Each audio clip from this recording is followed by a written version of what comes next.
এক কাফের, এক বেঈমান, নবীর শ্রেষ্ঠ দুশমনদের একজন, সেই উতবা পর্যন্ত বলছে, হায় তায়েববাসী, তোরা এটা কে করলি, কে করলি তোরা? এক মানুষকে মানুষ বুঝি এভাবে মারে, এভাবে মারে। আরে আমরা তো আজকে 11 বছর বিরোধিতা করছি তার, এইভাবে তো তাকে কোনোদিন পাথর মারি নাই।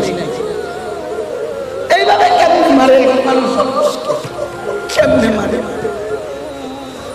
এক কাফেরের দিলের মধ্যে, এক দুশমনের দিলে পর্যন্ত দরদ করছে। মুহাম্মদ আরবি সাল্লাল্লাহু আলাইহি সাল্লাম এই পরিমাণ ব্যথা সহ্য করেছে, এই পরিমাণ ব্যথা সহ্য করেছে। আমি আমার শায়েখ আরিফ বিল্লাহ আল্লামা মুফতি মুশতাকুর নবী সাহেবের কলিজায় আমি এই ব্যথা দেখি, এই ব্যথা দেখি। আর আমি বুঝি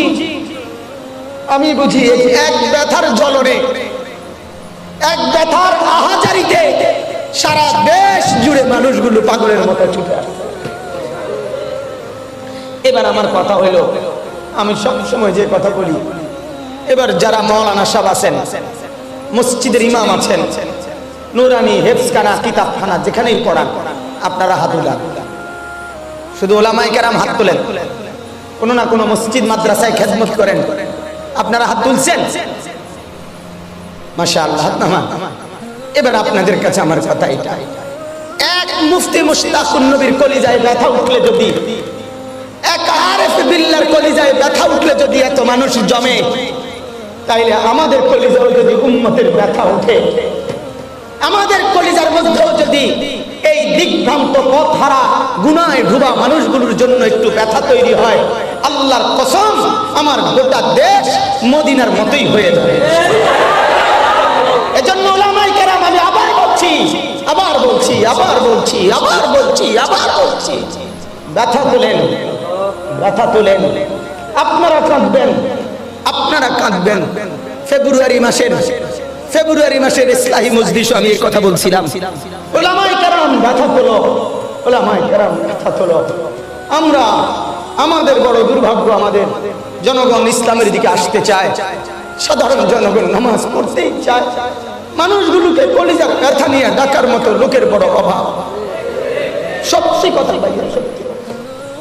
এক সিলেটবাসী যে পরিমাণ মাহফিল ওনার কাছে চায়, বাকি গোটা দেশ খালি হয়ে যাওয়া সম্ভব না যদি শুধু সিলেটের আবদার পূরণ করতে হয়। এই পরিমাণ অবস্থা তারা পারে না, সিরা লাগবে। কেমনে কুলাবে এক মানুষ, বলেন না, কেমনে কুলাবে? আজ বড় দর্দে দিলওয়ালা সাথী দরকার। এটা আমার শাইখেরও ব্যথা, এটা আমাদেরও ব্যথা। এই জন্য নওজোয়ান আলেমরা, আপনাদের কাছে আমার কথা এটাই, আপনারা আপনাদের কলিজায় একটু ব্যথা উঠান মানুষের জন্য, উম্মতের জন্য। মানুষগুলোকে দুনিয়ার গুনার মধ্যে ডুবাইয়া দিছে, টেলিভিশন ওয়ালারা নিয়ে যাচ্ছে, ফেসবুক ওয়ালারা নিয়ে যাচ্ছে। অতএব মেহেরবানি করে প্রত্যেকের কাছে বিনীত অনুরোধ, আপনারা প্রত্যেকেই দর্দে দিলওয়ালা, ফিকিরওয়ালা হবেন, বলেন ইনশাআল্লাহ। হযরত বলছেন এটাই কথা।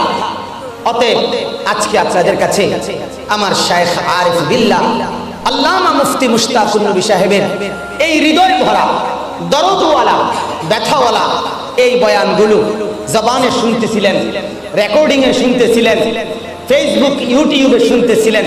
আল্লাহ পাকের শুকর এবং মেহেরবানি, এতদিন যে কথাগুলো চোখের পাতা ভেজা ছিল, আজকে বহুদিন পরে, বহু সাধনার পরে, অক্লান্ত পরিশ্রম আর মেহনতের পরে, মাদ্রাসার উস্তাদদের পরিশ্রমে এবং সাথীদের মেহনতে হুজুরের এই বয়ান, 6টি বই, আলাদা আলাদা ছোট ছোট বই, সুন্দর বয়ান, একটি মলাটের ভিতরে বইগুলো নতুন ছাপানো হয়েছে, বলেন আলহামদুলিল্লাহ।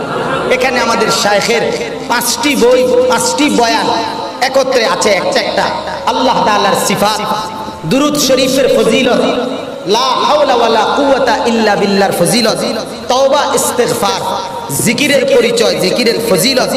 আর খতিব আজম আল্লামা নুরুল ইসলাম কলিপুরি দামাত বারাকাতুহুম এইখানে বসে যেই বয়ান করেছিলেন, সেই বয়ানের একটি বই, আত্মার পবিত্রতা। এই 6টি বই একটি বক্সে মাত্র 200 টাকা করে বিক্রয় করা হয় ওইখানে। আপনাদের কাছে বিনীত অনুরোধ, মেহেরবানি করে প্রত্যেকে সকলেই ইনশাআল্লাহ এই বইগুলো সংগ্রহ করবেন। আজকে যদি বই পুরা না পান, আগে অনেক বিক্রি করে ফেলছি আমরা, এখন যদি সবাই না পান তো ইনশাআল্লাহ পরবর্তী মজলিসের আগে আগেই মাদ্রাসার কারো না কারোর সাথে যোগাযোগ করে এই বইগুলো সংগ্রহ করবেন, বলেন ইনশাআল্লাহ।